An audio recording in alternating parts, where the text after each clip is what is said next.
আমাদের পেশাব পায়খানার মধ্যে হাবুডুবু খাওয়াইতে পারে? কে পারে? খালি সেই আল্লাহর ইবাদত না করে বসে থাকা যাবে কি? আল্লাহ বলেন, আল্লাহ বলতেছেন হাজিহি জাহান্নাম লাতি ইউকুনতুম তুআদুন।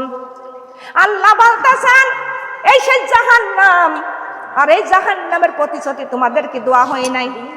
কিরা বলতেছে? আল্লাহ। আল্লাহ বলতেছে হে সে জাহান্নাম যার প্রতিশ্রুতি তোমাদেরকে দোয়া হইতো। হাজিহি জাহান্নাম লাতি ইউকুনতুম তুআদুন। আল্লাহ বলতেছেন ইহাই সে জাহান্নাম, আর এর প্রতিশ্রুতি কি তোমাদের মাঝে দোয়া হয় নাই? আল্লাহ বলেন ইসলাহাল ইয়াউমা বিমা কুনতুম তাকফুরুন। আল্লাহ বলতেছেন তোমাদের কুফরি করার কারণে এখন তোমরা এখানে প্রবেশ হও, এই দোজখে প্রবেশ হও। কার কথা? কথা বলেন আল্লাহর কথা। সেই দিন ওই দোজখে প্রবেশ হতে হবে।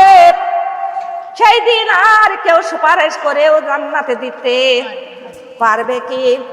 জান্নাতে যেতে কোনো টাকা পয়সা লাগে? লাগে শুধু একটু কর্ম। কি কর্ম?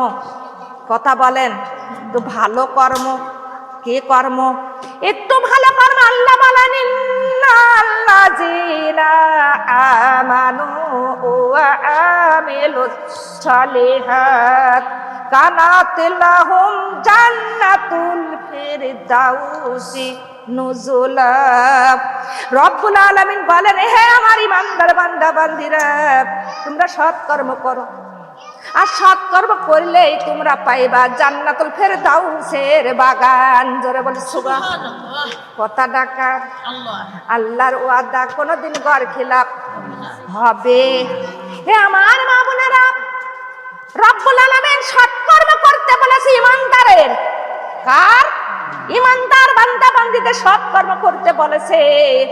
আল্লাহ তো কাফেরদের বলি নাই, বলেছে যে হে কাফেররা তোমরা হলো সৎকর্ম করো, কিন্তু কাফেররা সৎকর্ম কোনোদিন করেও না। করে? কথা বলেন, কাফেররা কোনোদিন সৎকর্ম করে না, ভালো কর্ম করে না। তাই কাফেরদের ডাক দিও না আল্লাহ। আল্লাহ ডাক দেশে ইমানদারকে। কার ডাক দেশে? ইমানদার। আর ইমানদার হইতেও টাকা পয়সা কিছুই লাগে না। জান্নাতের মালিক হইতো টাকা পয়সা কিছুই লাগে না। মাগো আল্লাহ রাব্বুল আলামিন আর বলেন ইন্নাল লাযিনা আমানু ওয়া আমিলুস সালিহাত উলাইকা আসহাবুল জান্নাত। রব্বুল আলামিন বলেন ও ইমানদার বান্দা বান্দিরা সৎকর্ম করো, আর সৎকর্ম করলে পাইবা জান্নাত। জোরে বলে সুবহানাল্লাহ। আল্লাহ বলতেছেন হে ইমানদাররা তোমরা সৎকর্ম করো, আর সৎকর্ম করলে তোমরা পাইবা জান্নাত। ওয়াদাটা কার? সৎকর্ম করতে টাকা পয়সা কিছুই লাগে না। আমাদের একটা দিন যাইতেছে, একটা দিনের হায়াত কমতেছে না বাড়তেছে? কমে যাচ্ছে। আর একদিনকার মত আমাদের আগাইতেছে। কথা বলেন ঠিক না বে ঠিক? হে আমার মা বোনেরা, একদিন ইয়াকুব আলাইহিস সালাম রাস্তা দিয়ে যাইতেছিলেন। যাইতে যাইতে আজরাইল আলাইহিস সালামের সঙ্গে দেখা হয়ে গেল। আজরাইল আলাইহিস সালাম তার কর্মটা কি? কথা বলেন, তার কি কর্ম আল্লাহ দিছে? তার সারা জাহানের জীবে রূহ কবজ করার দায়িত্ব কার? আজরাইল আলাইহিস সালামের। তাই ইয়াকুব আলাইহিস সালাম বলতেছেন হাই আজরাইল, আপনি তো সারা জাহানের রূহ কবজকারী, আমার রূহটাও তো আপনিই কবজ করবেন, কিন্তু কত সালে কত তারিখে কোন সময় আমার রূহটা কবজ করবেন, কিন্তু আগেতে আমার আবার একটা সংবাদ দিয়ে যাবেন। জোরে বলি সুবহানাল্লাহ। আগে থেকে আমার একটা সংবাদটা জানায়া যাবেন যে আমার কবে আমার মৃত্যু হবে। আপনি তো সব জানেন। আজরাইল আলাইহিস সালাম বলতেছেন ভাই ইয়াকুব আমার বলা লাগবে না, রব্বুল আলামিন ওরে তিনি একটা না দুইটা না চারটা সংবাদ জানাইয়া দিবেন। জোরে বলে সুবহানাল্লাহ। কয়টা সংবাদ? একদিন আজরাইল আলাইহি ওয়াসাল্লাম ইয়াকুব আলাইহি ওয়াসাল্লামের রূহ কবজ করতে চলে আসলেন। এমন সময় আজরাইলকে দেখিয়া বলতেছে, ভাই আজরাইল, আপনি তো বলেছিলেন আমার রব্বুল আলামিন ওরে একটা না দুইটা না চারটে মৌতের সংবাদ দিবে। ও ভাই আজরাইল, আজ পর্যন্ত একটা সংবাদ তো ভাই আসি নাই, আপনি কেন আমার রূহটা কবজ করতে আসলেন? আজরাইল আলাইহি ওয়াসাল্লাম বললেন, ভাই ইয়াকুব, চারটে সংবাদ আমার আল্লাহ জানাইয়া দিছে, আপনি আর কিছু আপনি টের পান নাই। ইয়াকুব আলাইহি ওয়াসাল্লাম বলতেছেন, ভাই আজরাইল, আমার রব্বুল আলামিন কবে আমার তিনটা চারটা সংবাদ জানাইয়া দিল যে আমি টের পাইলাম না। আজরাইল আলাইহি ওয়াসাল্লাম বলতেছেন, ভাই ইয়াকুব, প্রথম নাম্বার সংবাদ যার আপনার মাথার চুল যখন পাক ধরে দেছে, রব্বুল আলামিন আপনার একটা মতির সংবাদ জানাইয়া দিছে। দ্বিতীয় নাম্বার সংবাদ, যখন চোখের যত কমে যায়, রব্বুল আলামিন আর একটা মৌতের সংবাদ জানাইয়া দেয়। তৃতীয় নাম্বার সংবাদ, যখন মুখের দাঁত ক্ষয় হয়ে যায়, রব্বুল আলামিন আবার একটা মৌতের সংবাদ জানাইয়া দেয়। চতুর্থ নাম্বার সংবাদ, যতই আপনি গোশ মাছ খান, যতই ভালো খান, যতই ফলমূল খান, আগেকার মতো শক্তি আর আপনি পাইবেন না। আপনি দিন যাবেন, দিন শক্তিহীন হয়ে যাবেন। হে ভাই ইয়াকুব, এই চারটি সংবাদ কি ভাই আপনার আসি নাই?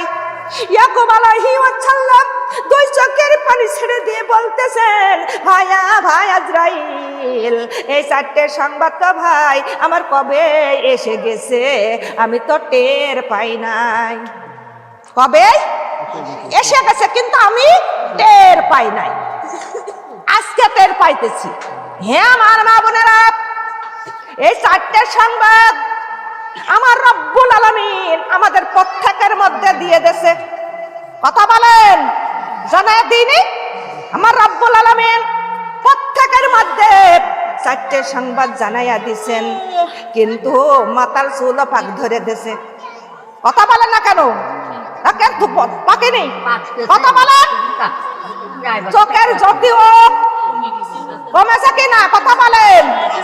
এখন দেখেন 20 বছর হয়ে সময় পায় না, চোখে চশমা পরা লাগে। কথা বলেন ঠিক না বেঠিক? মাগো, মুখের দাঁত ক্ষয় হয়ে গেল। যতই ভালো মন্দ খান, আগেকার মতো আর শক্তি পাইবেন? জোরে বলেন, আর শক্তি পাইবেন না। দিন যাবেন, দিন শক্তিহীন হয়ে যাবেন। হে আমার বাবুরা, আমাদের চারটে সংবাদ এসে গেছে মৌতের, তাও আমাদের কোনো মৌতের টেনশন আছে? কোনো কবরের টেনশন নাই। কখন যেন আমাদের কবরে ডাক পড়ে যায়। আমাদের কবরে যখন ডাক পড়ে যাবে, আমাদের নিশি রাতেও কবরের বাসিন্দার হয়ে যেতে হবে। হবে কিনা? আমরা কোন পথের যাত্রী? কথা বলেন। কবর পথের যাত্রী তোমরা, কয়দিন থাকিবা দুনিয়ায়? কবর পথের যাত্রী তোমরা, কয়দিন থাকিবা দুনিয়ায়? আজরাইল তো তোমার পিছে ঘুরছে সর্বদাই। আজরাইল তো তোমার পিছে ঘুরছে সর্বদাই। কথা বলেন ঠিক না? কোন পথে যাত্রী? কবর পথে। নিশে রাত্র আমাদের আল্লাহ ডাক দিতে পারে কিনা? নিশে রাতে ওই কবরে চলে যেতে হবে। কবরের সঙ্গে কেউ হবে? রূহ থাকে মৃত্যু পর্যন্ত। কোন পর্যন্ত? যে রূহের যত্ন করতেছেন, রূহ থাকবে মৃত্যু পর্যন্ত। আত্মা স্বজন স্বামী সন্তান থাকবে কবর পর্যন্ত। কোন পর্যন্ত? আর নেক আমল থাকবে মাগো ওই কিয়ামত পর্যন্ত। জোরে বলি সুবহানাল্লাহ। কথা বলেন ঠিক না বেঠিক? যতই আদরের স্বামী সন্তান হোক না কেন, আত্মা স্বজন হোক, কবর পর্যন্তই যাবে। কোন পর্যন্ত? কবর পর্যন্তই যাবে। কবর থেকে সবাই ফিরে আসবে কিনা? কবরের মধ্যে কেউ ঢুকতে চাইবে না। কবর থেকে সবাই ফিরে চলে আসবে। মা বাপ ও রাতের অন্ধকারে যে ঘরেটাই মা মৃত্যুবরণ করে, ওই ঘরেটাও সন্তান শুইতে চায়। কথা বলেন, কেন শুইতে চায় না মা গো? ওই ঘরটাই হলো ভয়। কথা বলেন ঠিক না বেঠিক? মা যখন মারা যায়, মা হয়ে যায় সন্তানের কাছে বাঘ। বাঘ দেখলে যেমন ভয় পায়, এমন সন্তান ওই মৃত্যু মার দেখলেও ভয় পায় কিনা? হে আমার দুনিয়ার মানুষ, কত কত সন্তান মা না হলে বিছনায় যায় না, মা না হলে সন্তান ঘুম আসে না। এমন সন্তান আছে মা না হলে গোসল করে না, মা খাবার খাওয়াইয়া দেয়, মা কোলের মধ্যে করে ঘুমাইয়া রাখে। সেই সন্তান মৌতের পরে সন্তানের কাছে হয়ে যাবেন বাঘ। কথা বলেন ঠিক না বেঠিক? সন্তান সেই ঘরে থাকতে চায় না। সকালবেলা উঠিয়া সন্তান সমস্ত ঘর তন্ন করে খুঁজবে মার কোথায় কি আছে, নিয়ে এসে সবাই ভাগ যোগ করে নেবে কিনা? আপনার বদ আমলের ভাগ সন্তান কি একটু ভাগ নিবে? কথা বলেন, আপনার বদ আমলের ভাগ কেউ নিবে না। ওরে নেক আমলের ভাগও কোন সন্তান নিতে পারবে? গহনা বানায়া থুপন ভাগ করে নিবে, আপনার জমি জমা ভাগ করে নিবে, আপনার আসবাবপত্র ভাগ করে নিবে, আপনার পাপের ভাগও কেউ নিবে না। আপনার ওরে নেকের ভাগও কেউ নিতে পারে না।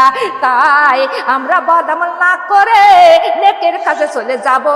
কেন না যতই আপনি ওই বদ কাম করে, পাপের কর্ম করে কিছু না কত টাকা জমায় ওই সন্তানের জন্য জমাই কিনা? জোরে বলেন, কত সুদ খাইয়ার টাকা জমাই কার জন্য?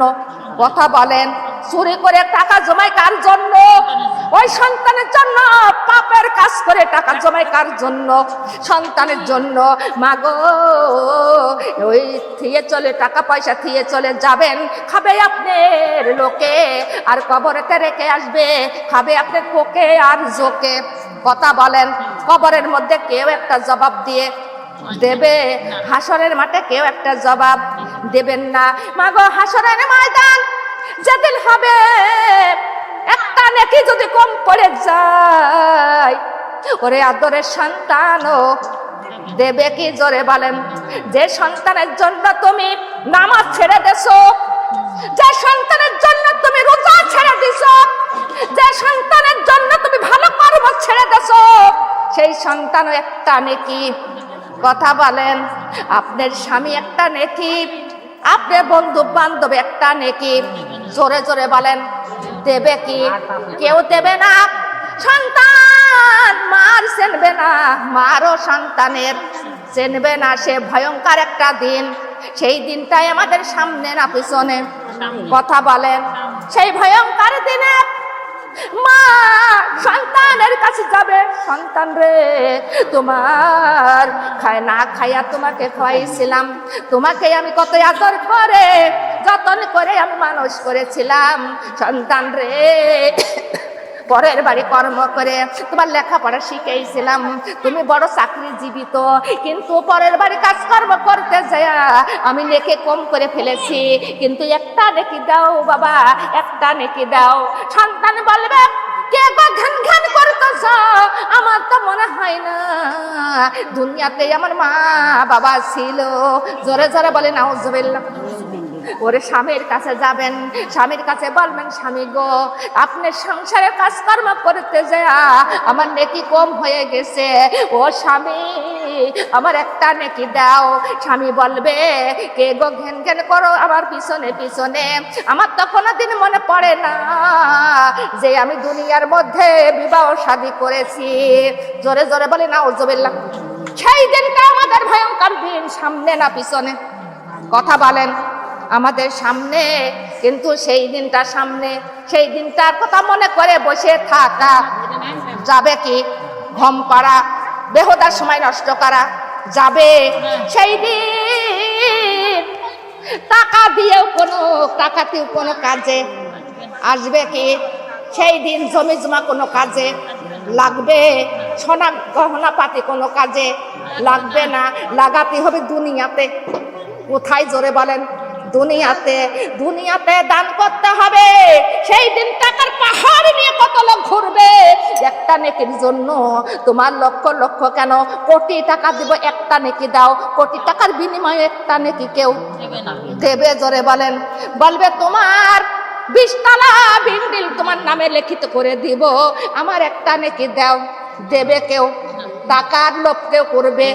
দালান কোটার লোভ, সোনা দানার গহনা ঘাটের লোভ, কিচ্ছু লোভ করবে না সেই দিন। একমাত্র লোভ থাকবে একমাত্র নেকির উপরে, আমলের উপরে। কিন্তু সেই আমল দুনিয়ার মধ্যে আমাদের কম করা যাবে? কথা বলেন। লা ইলাহা কালিমা লা ইলাহা সুবহানাল্লাহ আলহামদুলিল্লাহ লা ইলাহা কালিমা লা ইলাহা লা ইলাহা সুবহানাল্লাহ